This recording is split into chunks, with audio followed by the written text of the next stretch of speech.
이제 2017년 붉은 달그해 정년도 저물어가는 것 같습니다. 오늘은 이 자장격지에 대해서 말씀을 좀 드릴까 합니다. 자, 자장격지라는 말은 스스로 장수가 돼서 공격한다는 얘기입니다. 이 말은 이 좌구명이라는 사람이 쓴 춘추 좌전에 나오는 얘기로 왕이 직접 갑옷을 입고 장수가 돼서 적을 공격하는 그 고사에서 나온 얘기입니다. 그런데 왜 자장격지, 이 군대 용어를 쓰느냐 하는 건 문제인데요. 오늘 비즈니스는 그야말로 피 흘리지 않은 전투입니다. 이 전투에서 지면은 많은 사람들이 비참합니다. 애터미 회원 모두가 장수가 돼서 시장을 공격해 나가야 됩니다. 그래서 애터미 회원 여러분은 근본적으로 리더입니다. 애터미는 상한선이 있기 때문에 자기부터 출발한다고 봐야 돼요. 왜 이게 중요하냐 하면은 이 자장격지라는 개념은 오늘날 독일군에서 나온 임무형 지휘와 같은 개념입니다. 19세기 초에 독일은 나폴레옹 전쟁에서 나폴레옹 군에게 처참하게 패배합니다. 전쟁이 끝난 후에 독일은 왜 전쟁에서 패배했는가를 분석하면서 나온 결론이 뭐냐 하면은 현장 지휘관들이 자주성을 갖지 못하고 융통성이 없고 창의성이 없었다는 거예요. 왜 그러냐? 중앙에서 계속 지시한 대로만 행동을 했어요. 그러다 보니까 전투 현장이라는 게 변화무쌍한데 그 변화무쌍한 현장에 적응하지 못하고 현장을 알지도 못하는 중앙에서 계속 지시한 대로만 하다 보니 나폴레옹 군에게 대패하게 된 거예요. 그때부터 독일은 군사개혁을 시작해서 그 뒤에 있었던 모든 전투에서 승리합니다. 그래서 오늘날 임무형 지휘, 독일군이 발전시킨 임무형 지휘는 전 세계적으로 받아들여져서 한국군도 그렇게 하고 있습니다. 우리 애터미의 직급체계는 우리 박광길 회장께서 이 직급체계를 만들 때 군대 계급체계를 그대로 갖다가 했어요. 자, 에이전트에서 세일즈 마스터까지는 지금 훈련을 거치는 사관생도 과정이라고 볼 수 있습니다. 그리고 최종 계급인 임페리얼 마스터는 포스터라고 볼 수 있습니다. 군 최고 계급이. 여기서 나타나는 현상이 피터의 원리라는 겁니다. 피터의 원리. 로렌스 피터 교수가 발견한 원리인데요. 모든 조직에서 사람들은 무능한 수준에 도달할 때까지 계속 올라간다는 거예요. 그러면 그 직급을 올라간 사람이 무능한 사람이냐? 그게 아니에요. 유능하기 때문에 올라갔는데 하위 직급과 상위 직급은 수행하는 임무가 다르기 때문에 그 능력과 안목이 달라야 한다는 거예요. 근데 그걸 갖추기 전에 올라가 버리니까 결국 그 자리에서는 무능하게 된다는 겁니다. 그러면 이것에서 탈피하려면 어떻게 해야 되느냐 하는 거예요. 어떻게 해야 되느냐. 자, 자장격지라고 했으니까 모든 리더들이, 모든 사업자들이 장수가 돼서 공격한다. 시장을 공격하고, 왜 시장을 공격하고 공격한다. 즉 앞으로 적극적으로 나간다 그 말이죠. 그럼 장수는 아무나 되느냐는 거예요. 가만히 있으면 그냥 장수가 되느냐? 그런 건 아니에요. 리더가 갖춰야 할 조건, 장수가 갖춰야 할 조건이 책마다 아주 다양하게 나와 있는데 그렇게 다양한 것을 우리가 알 수가 없으니 그럴 때는 고전을 보는 게 가장 좋습니다. 선자병법에서는 장수 5덕, 그래서 5가지 덕목을 장수는 갖춰야 한다 그랬어요. 그것이 바로 지신인용엄입니다. 고전에 나와 있는 이 덕목의 순서는 중요도를 나타냅니다. 반드시 앞에 것이 앞에 와야 되고 뒤에 것이 뒤에 와야 돼요. 먼저 장수는 알아야 돼요. 알아야 돼요. 무식한 사람이 장수가 될 수 없다는 거예요. 애터미 사업에 대해서 알아야 하고 사람에 대해서 알아야 하고 시대의 흐름과 경제 구조 변화에 대해서 알아야 하고 소비자들의 소비 성향의 변화에 대해서도 알아야 돼. 조그만 것을 아느냐 모르느냐에 따라서 결과는 엄청난 차이가 난다. 자, 두 번째 덕목은 믿을 수 있어야 한다. 약속을 믿을 수 있어야 되고 그 사람의 능력을 믿을 수 있어야 돼요.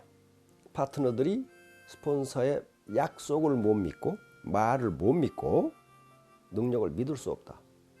누가 따라가겠냐고요. 세 번째가 인입니다. 인. 이건 인간애를 의미합니다. 인간을 사랑할 수 있어야 돼. 그렇지 않으면 잔인한 장수가 된다. 아주 잔인한 장수가 돼. 노래에 보면 인자 필용 그렇게 돼 있어요. 인자는 인간을 갖춘 사람은 반드시 용기가 있다. 왜? 사람을 살려야 되니까. 다음 덕목이 용입니다. 용기, 용감성. 그런데 용기라는 게 뭐냐 하는 거예요. 용기. 미국의 실존지 심리학자 중에 롤로 메이라는 사람은 이 용기를 내가 살아남고 앞으로 발전하는 데 있어서 필수 조건이라고 이야기합니다. 용기. 그러면서 이 용기를 네 가지로 구분했어요. 첫 번째 용기가 육체적 용기입니다. 자기 목숨이 이태로울지도 모르는 상황에서도 자기 임무를 수행하는 것을 육체적 용기라고 했어요. 두 번째 용기가 중요합니다. 도덕적 용기라고 하는 거예요. 모럴 칼리지라고 하는 건데 이것은 옳은 것을 옳다 하고 옳지 않은 것을 옳지 않다고 말할 수 있는 용기예요. 이게 엄청나게 힘들어요.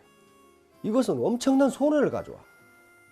예를 들면 자기 스폰서가 우리 이렇게 합시다 했는데 그것이 회사의 방침과 맞지 않는 요구라면은 스폰서님 그것은 옳지 않습니다 라고 말할 수 있는 용기가 도덕적 용기예요. 그런데 이 도덕적 용기를 왜 강조하느냐면 이게 도덕적 용기가 없이 그 집단이 비도덕적으로 가버리면 그 집단 전체가 망한다는 거예요. 그 다음 세 번째 용기가 사회적 용기입니다. 소셜 칼리지라고 하는 건데요. 이것은 친하지 않은 사람과도 친하게 지낼 수 있는 용기예요. 이건 네트워크 사업자들이 굉장히 중요합니다. 처음 보는 생소한 사람과도 친밀하게 지낼 수 있는 용기. 이걸 사회적 용기라고 했습니다. 이게 우리가 리크루팅하고 사업을 펼쳐나가는 데 있어서 굉장히 중요하다. 마지막으로 창조적 용기, 크리에이티브 칼리지라고 했는데요. 아까 도덕적 용기가 옳은 것을 옳다 하고 옳지 않은 것을 옳지 않다고 말할 수 있는 용기라면은 창조적 용기는 거기에서 끝나지 않고 새로운 시스템, 새로운 제도를 만들어 갈 수 있는 용기. 우리 센터는 이렇게 해나갑시다. 회사에서 하라고 하는 원칙을 이렇게 지켜나갑시다. 이 시스템을 만들어내요. 이게 용기예요. 용기. 육체적 용기는 우리가 발휘할 시간이 별로 없어요. 그리고 또 그럴 기회도 없어요. 그러나 도덕적 용기, 사회적 용기, 창조적 용기는 반드시 필요합니다. 마지막으로 엄입니다. 이거 엄정해야 된다. 엄격해야 된다. 그 말인데 공정해야 된다는 거예요. 룰을 누구나 공평하게 적용해야 된다. 공정해야 된다. 많은 학자들의 연구에 의하면 인간은 돈보다도 공정성에 대한 가치를 엄청나게 부여한다는 사실을 확인했어요. 인종과 종족에 관계없이 공정, 불공정한 경우에는 참지 않는다는 거예요. 심지어는 원숭이 실험에서도 그게 나타났어요. 원숭이도 불공정한 경우에는 팔을 엎어버린다. 공정하게 하지 않으면 원숭이가 그럴 진데 인간은 어떡하겠냐 말이에요.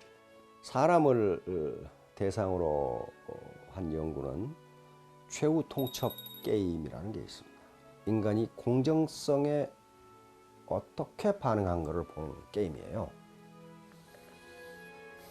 그런데 이건 국가, 선진국, 후진국, 중진국, 그리고 아프리카, 남미, 대륙, 정글에 사는 종족에까지 공정성이라는 문제가 굉장히 중요하다는 사실을 발견했어요.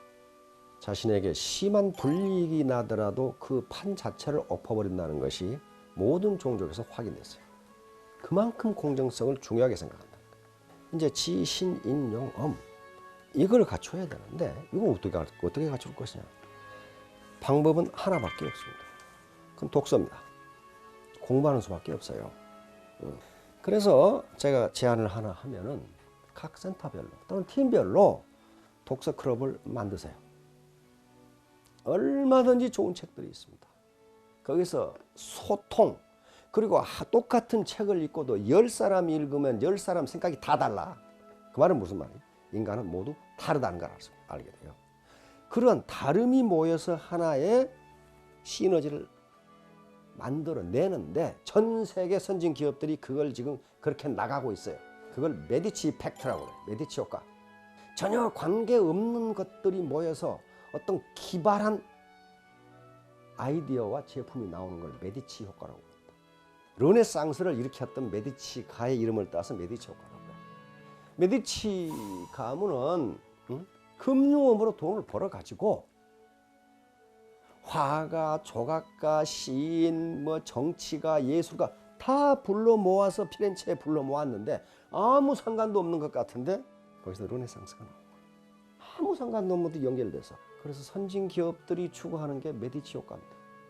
예, 애터미 회원 여러분, 2017년 정유년 참 노고 많았습니다. 이제 한 달 남짓 남은 기간 동안에 풍성한 결실을 거두시기 바랍니다. 앞으로 오는 2018년 무술년에도 일치월장하시고 모두 목표로 하시는 바를 이루시기를 바랍니다. 경청해 주셔서 감사합니다.